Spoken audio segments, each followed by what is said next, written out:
Buenas noches. La gente bonita, Peñíscola.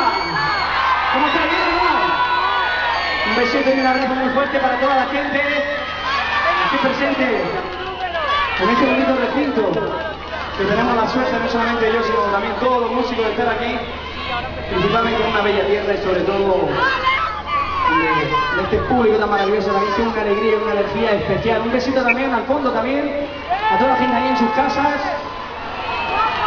en una noche mágica donde estaremos compartiendo canciones que mandan mucha alegría, pero también donde vamos a compartir canciones en este momento también me están dando mucha alegría, como es el caso de la siguiente balada, que mira cómo suena.